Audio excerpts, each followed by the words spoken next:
Hi friends, how are you all? Today we will start our lesson number 16th economic liberalization and communications. Sorry, economic liberalization and globalizations.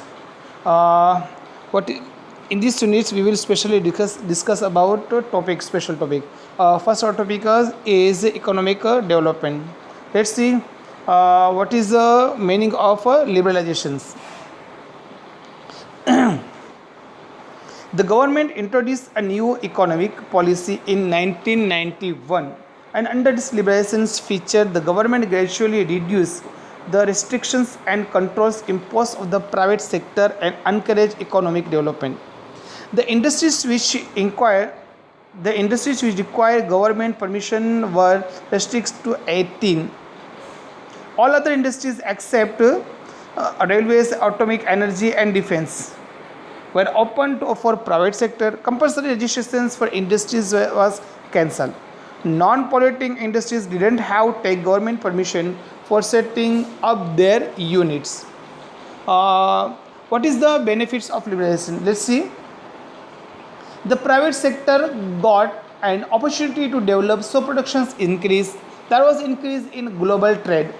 There was an increase in foreign exchange reserve. Internal infrastructure facilities increase. Okay. Our next topic is disadvantage of liberalizations.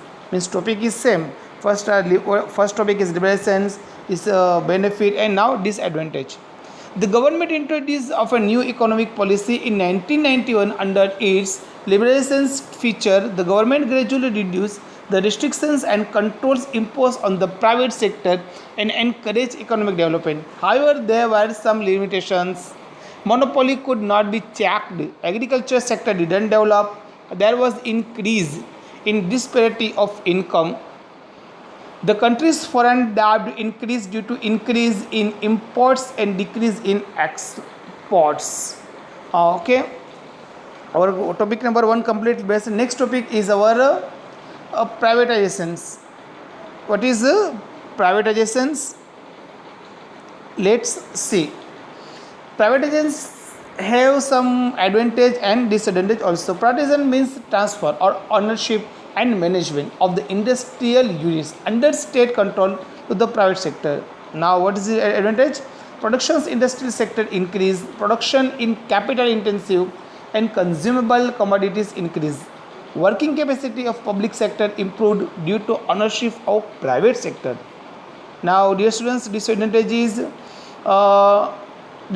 are economic power centralized leading to monopoly. Only large industry benefited and not cottage industries. Price rise as they couldn't be controlled, and price rise is our main problem. Our next topic is globalizations. What is globalizations? Let's see. Globalizations is the process of connecting one country's economy with the world economy. It includes remove the obstacles of trade between nations. Capital can be easily exchanged between nations. Exchange of technology has been made easy. Free exchange of labor among different nations of the world. As a result of globalization, flow of goods, services, technology, and labor had become easy in the world. Now, what is the advantage? Let's see. Foreign direct investment is encouraged. Foreign direct investments means FDI. Goods not produced in a country are made available. Developing countries have been able to withstand international competition. Now, what are disadvantages? Problems of poverty and unemployment have not been solved.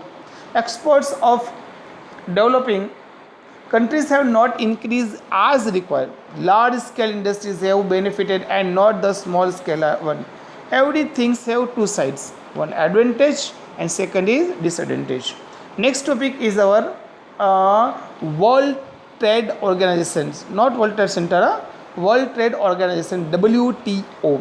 World Trade Organization was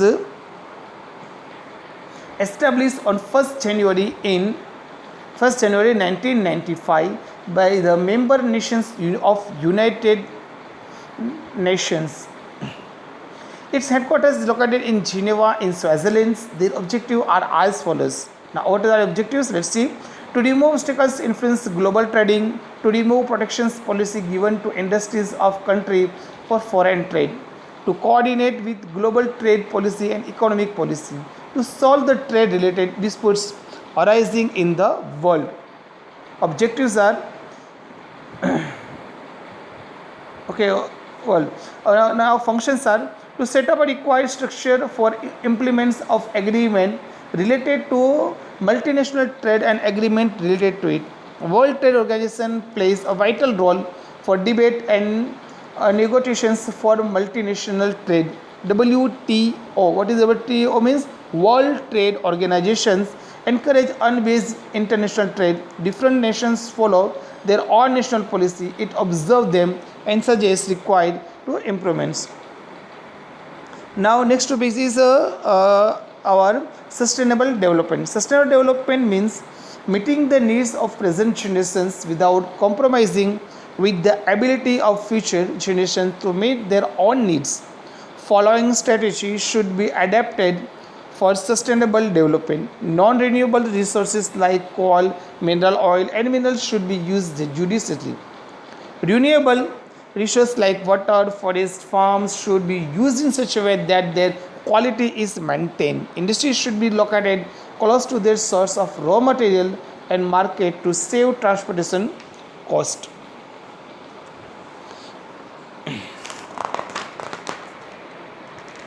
Okay. Eco-friendly technology should be used for transport vehicles and in industries. The alternative is the multi-purpose resource should be explored. For example, river water should be used for irrigation, transport, domestic use. Natural resources should not be polluted. For example, control should be led unplanned disposal of industrial waste, poisons, chemicals, and increased slums. Stress should be laid on use of non-conventional energy resources such as solar and wind energy. Our last step means how to prevent our environment or conserve our environment. Means which type of steps we have to take on to conserve our environment. And this is main important topic. Okay, Earth Conference was organizing environment protections. Earth Conference was in 1972 at Stockholm in Sweden. Thereafter, from time to time, convention and camps have been organized to protection of the earth, means environment. Some topics are India is also involved in these global efforts. The government is also making different efforts at the national level, like information about pollution levels in different cities should be given. Central and state pollution control boards have been established. 5th June is celebrated as Environment Day. The government passed the Air Pollution Control Act in 1981. International agreements have been signed for halting the depletion of the ozone layer, disposal of nuclear waste, and maintenance of biodiversity.